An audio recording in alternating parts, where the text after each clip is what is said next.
You are listening to the Intelligent Vocalist Podcast, episode 165.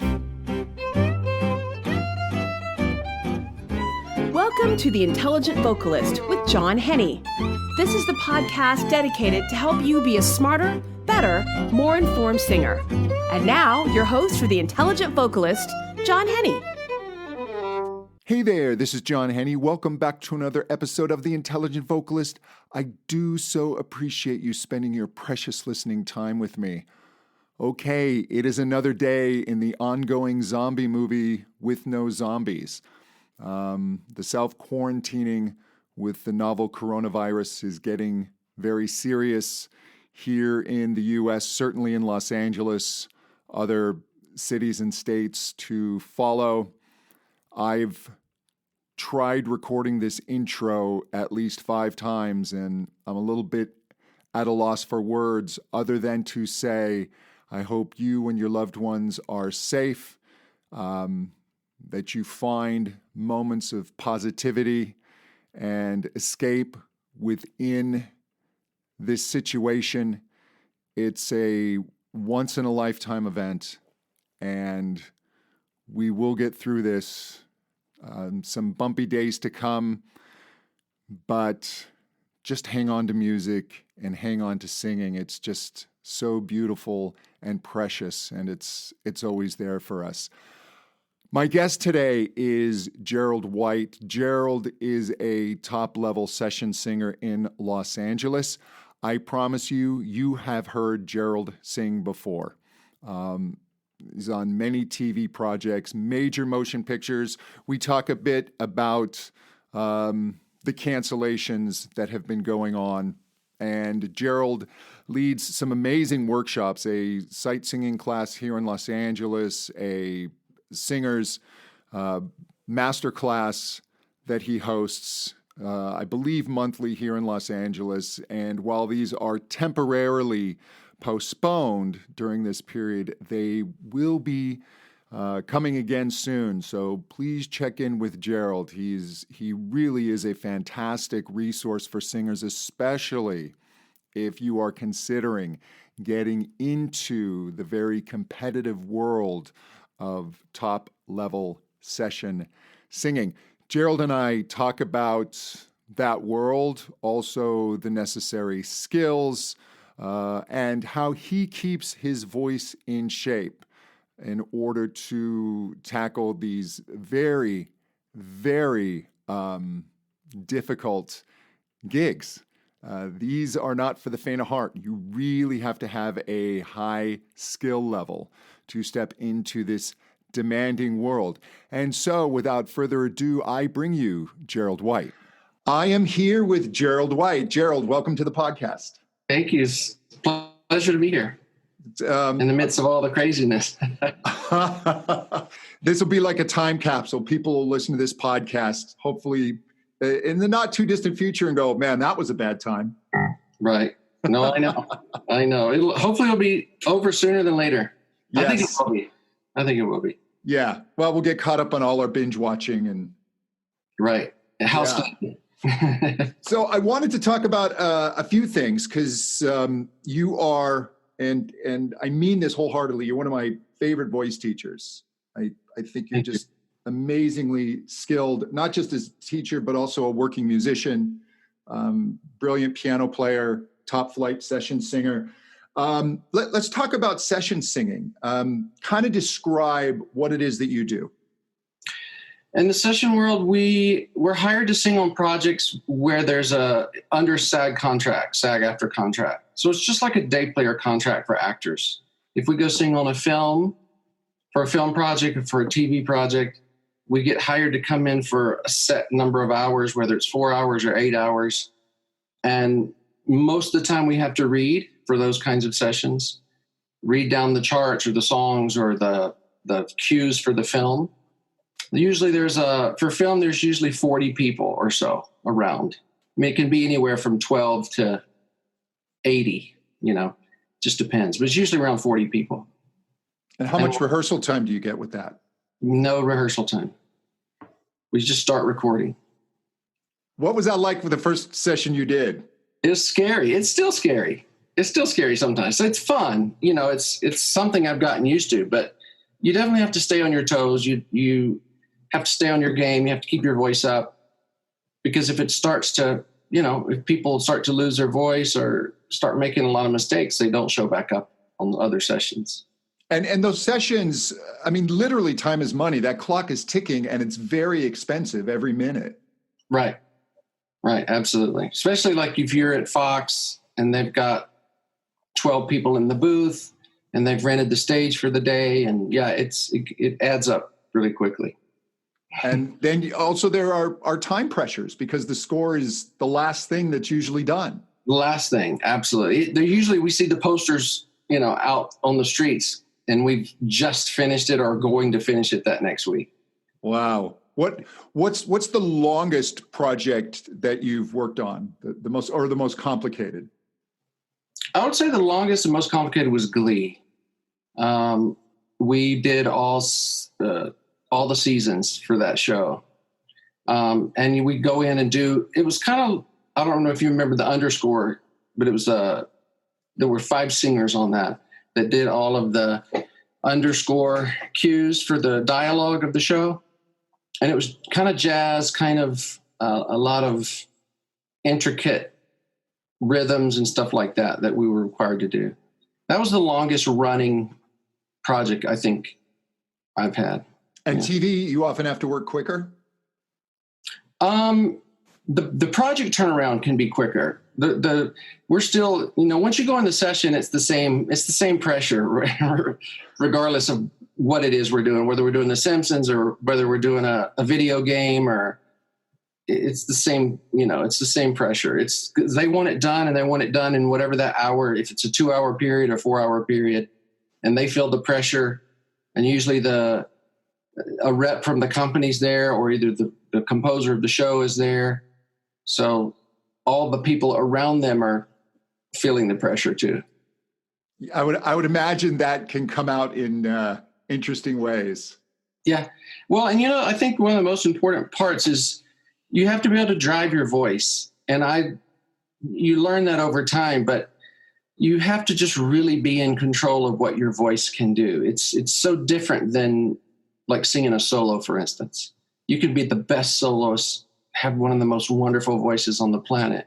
But if you go in and they say, we need a Disney sound and with very little vibrato, and we need the vibrato only at the ends of the phrases with a little spin in it, like a spin vibrato. So you just have to know what all that means and be able to pull it off, Well, now that we're talking about it, but maybe just let listeners know, what are some of the big projects you've worked on that they may recognize? We just finished Mulan, which was fun. The live action? The live action, yeah. And then I hear it's being delayed or something. I don't know. But we did the Game of Thrones live, and I've done Spider-Man and X-Men and The Simpsons, Family Guy, Glee. So it's fun. I've seen a few of those. It's fun stuff. So it was hard to get in. I have to say, for me, it was hard to get in. I think a few people get lucky. They come into town and start working right away, but that's one in hundreds, I think. Yeah, and there's more people wanting to do it than there are jobs available. Exactly, especially now because of social media, because of the internet. Used to there was 40 to 80 people that did most of the work in town. It was hard to get into that circle, but once you got in, you worked a lot. Now with access to any singer they want on the planet, it's spread out the pool drastically. And the fact that the jobs they're just not hiring singers for as much stuff anymore. You hear a lot of it, but in general, they're not. Yeah. Yeah. Everything's changing. Even like the commercials. You think of the commercials on TV. It used to be theme songs for every commercial, theme songs for every TV show. Now there's none of that. It's rare. I miss those theme songs. Theme songs would actually turn into hit singles on the radio. Oh, I know. And what a funny story about that is when I was little, the reason I got into the session business was because I used to hear those TV shows and those songs when I was a little kid. And I remember like Happy Days, for instance, Sunday, Monday, happy day, Yeah. running around the house singing that, telling my mom that's what I want to do. Well, fast forward, 20 years or so, I end up taking this class that I now teach. It's the sight singing class. And when I was taking it, when I signed up for it, the guy that was teaching it ended up being the voice on that Sunday, Monday. Yeah. Oh, that's fantastic. It's funny how life kind of puts those things back in your path. And yeah, that was really cool. Well, let's segue there, because sight singing and being able to read is a huge part of the skill set necessary. Right. It is because you mentioned it earlier. It saves time and money. And that's the main thing. And it's not that you're perfect. It's that they don't have to teach you. That's always the goal. Right. So you go in, you do a run through, you make a few mistakes, little glitches here and there, but you're quick enough to realize what you missed. And then by the third take, you're actually recording it. So explain or tell us about the courses that you offer for sight singers. I do. I took that class when Stan left. He said, "Do you want to take this class?" And I was like, I don't know. I don't want to. I don't know. Didn't move to LA to teach sight reading, but I took it anyway. It was just one of those opportunities. I said, why not? I'm not doing much of anything else at the time. And I went and bought theory books and started teaching students theory, and realized that it's just too much information. When you go to college and take ear training or a theory course, it's a lot of information. They're teaching you as if they're going to have you for 4 years, right, or 2 years. And so I just started trial and error, culling away a lot of the information and finding out what are the basic necessities that you need to sight read. And over time, it's been 17 years now, but it started with 4 or 5 people in the class, 1 day a week, to now do 3 days a week, 15 to 20 students each class. Oh, yeah. I know a lot of people who've taken your class. So it's great. It's great fun. And I think, honestly, John, there's no, I've met with a few professors that have heard about the class that want to know what it is we're doing. And it's just numbers. I mean, it's just the basics of music, but I think it's just that we show up, honestly. It's just consistent, and the kids or whoever takes it knows that they can come. Like in the advanced class, we pass out charts, and we sit around and we have like session scenarios where we pretend like, okay, this is, you're in a movie session right now, and I have sample scores of stuff like that. And then it just gives them an idea of what they would have to be able to do. So it's invaluable. Yeah. And this is held at the Screen Actors Guild? Mm-hmm. And even in the basic class, I've had literally people with master's degrees in music come in, and they're in the beginner class. And I'm always a little thrown by that. They can name their keys, and they can maybe even play Beethoven on the piano, but they can't look at a piece of music and get their starting note and read it as if they've never, as if they've practiced it, which is a whole different skill. It's a different skill. You can know music and you can be able to play it as an instrumentalist, but to sing what you're seeing on paper is an entirely different skill. And it's a skill that you need to drill. Oh, you have to drill it. Absolutely. And in fact, I tell students, you're going to learn in 10 weeks how to sight read. You're going to learn the basics of the concept. But this is going to take, if you're just learning from ground zero, it takes several years. Mm-hmm. And now, if people can't make it to Los Angeles, you also have an online version. I do. I have the classes online. It's more informational, and I have a lot of interactive videos in that I'll play an example, and then I'll give a time, a space for them to guess, and then I give the answer.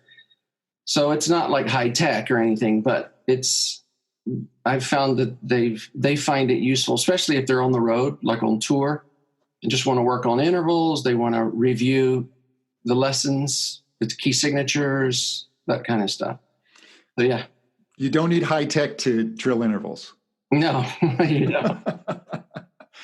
Yeah, and it's one of those things. If especially like sight reading, if you're not constantly doing it, your skills are going to slip.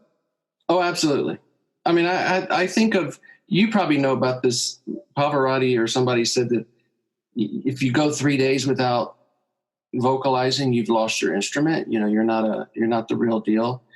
And I find that to be the case as a singer and as a sight reader. If I'm not consistently practicing and practicing my sight reading skills. Because, for instance, if you get sometimes it's last minute. We'll get a call the day before. We need you tomorrow at, so-and-so studios. We're going to do, a publishing demo or something like that.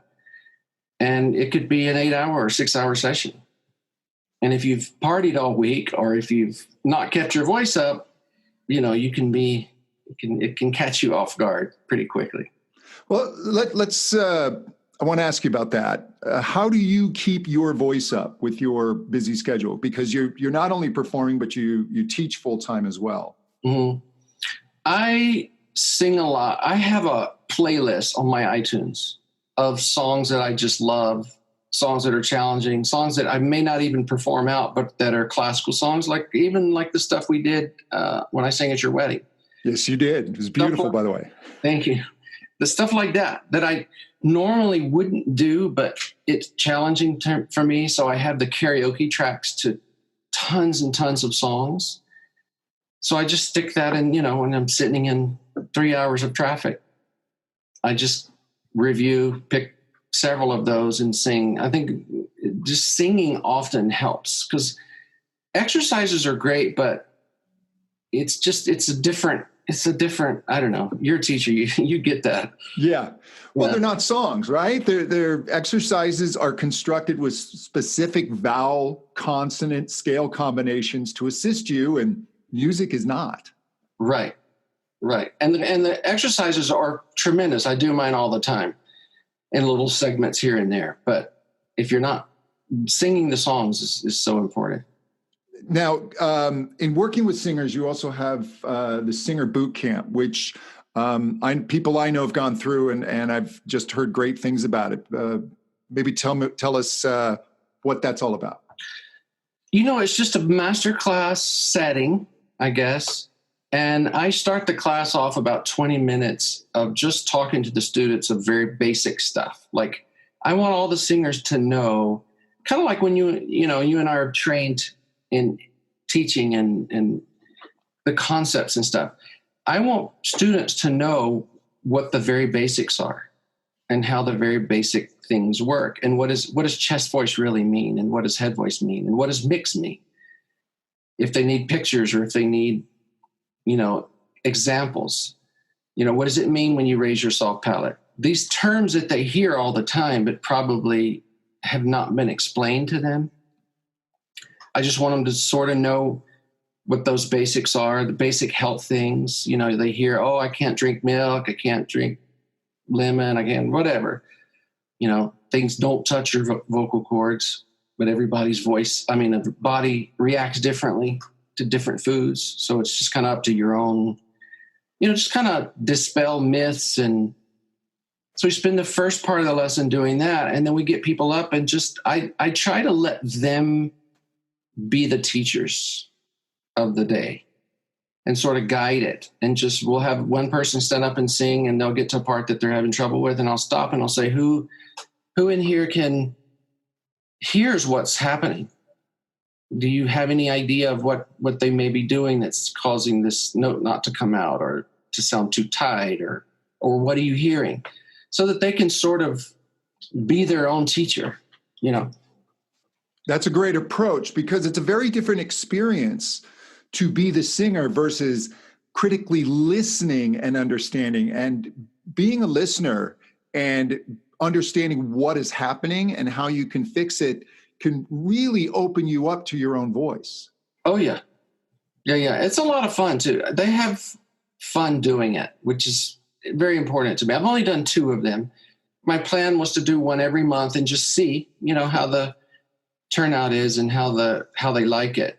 make it a place where they can go. It's affordable, but they can, participate. Everybody has to sing, and they each have to join in as far as the critiques are concerned. So, And how do you approach belting in that class? If people are bringing in really intense songs? I always err on the safe side. So 90% of the time, singers are a little disappointed in my how I handle belting, because I err on the safe side. I mean, there was a time not too long ago where there was this particular student that came in and they were belting and doing it the absolute wrong way. Like, I could just tell. And then they finally, mentioned the fact, oh, my voice gets so tired and worn out. And I said, well, because you're killing yourself. And so you give them the option, which is not quite as brash of a sound, and they're not used to that. And they're you can tell they're sort of disappointed. Well, there's less physical sensation. There's less to hang on to. Yeah, there's less. Yeah, absolutely. Well, and then the fun part, though, is you point out singers. Let's say when you get a singer to finally get in a good mix, for instance, like a good belt, but, a healthy one. And they're not digging it so much. But then you say, well, listen to this singer, listen to Kelly Clarkson, or listen to, somebody that's doing it well in a particular song, and tell them that they're in a mix, that they're not belting high chest, and they're shocked. They're like, oh, no, they're belting. I say, no, they're not. They're doing it right, and this is what you're doing now. But it's like you said, they don't feel that like they're working hard. Right. They associate the sound they hear from the singer with a preconceived sensation. Right. And the fact is, it doesn't feel like that to the singer when they're doing it right. Mm-hmm.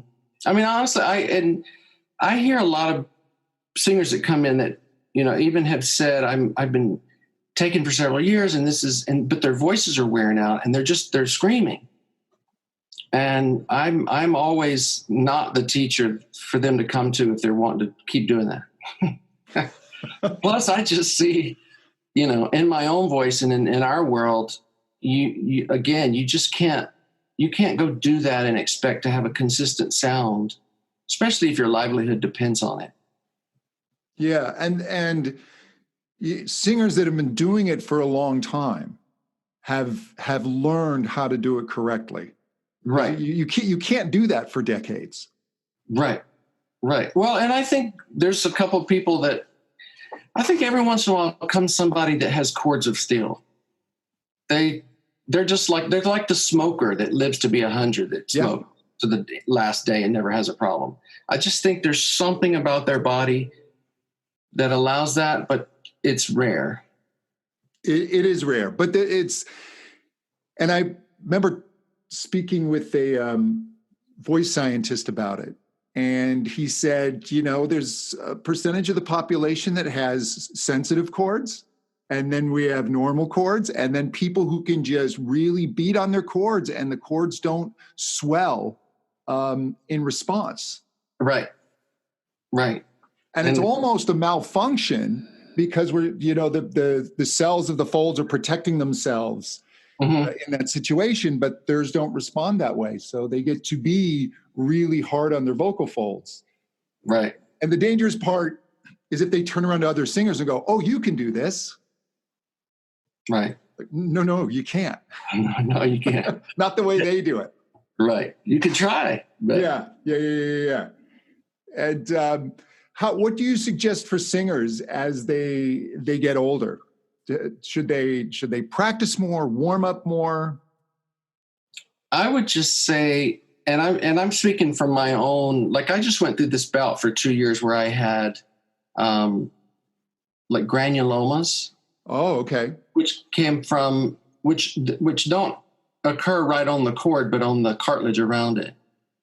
And I started noticing a difference. And I think part of it was just, I was gaining weight. I was getting acid reflux, allergies in LA on top. It's coming from the top, it's coming from the bottom. and you're not taking care of yourself as much as you should. And then over time, unfortunately, a lot of times the symptoms don't show up in your actual voice till later, and then by the time it shows up, you're addressing a problem that started maybe a year ago or 2 years ago or something. So for me, getting older is you just have to be more conscious about everything you do with your voice. I just go to bed early. I don't stay up late if I have a gig the next day. I don't drink wine the night before I have a gig the next day. I'm really, stuff that you could get away with when you're 25. So I know when I was young, I would laugh about older people eating dinner at 5 and going to bed early. And I'm like, oh, that actually kind of makes sense now. Right. And I think you can sing a long time. Look at Tony Bennett. I just heard him in concert not too long ago. Or, I remember seeing Pavarotti a year and a half before he died. And he could barely walk, but he sounded amazing. And I think a huge part of that is these people sing every day. They don't sing once a week. They're singing every day. It's just their life. And I think if you do that, you can sing forever. Yeah. And I was just saying on my last podcast, speaking of singing every day, I think it's important for people in this crazy time to keep a connection to singing. Oh yeah, absolutely. This is definitely unprecedented. And I want to send people for more information on your classes now, because the classes you had scheduled are going to be rescheduled once this coronavirus period is over. Right. So the sightseeing site is lasightseer.com.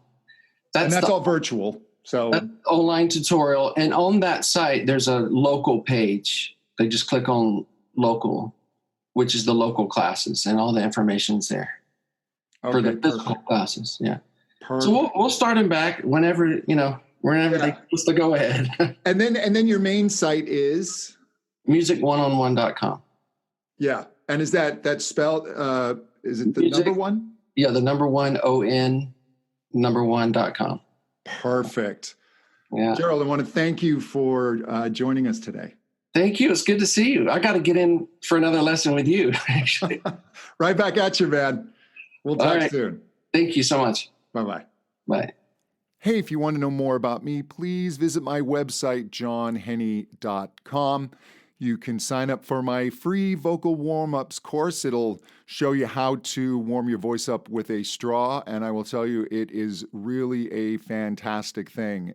It's a great way to align your voice, get your voice in shape, and without making a lot of noise and disturbing your neighbors. So you can check that out. And until next time, stay safe. To better singing. Bye-bye.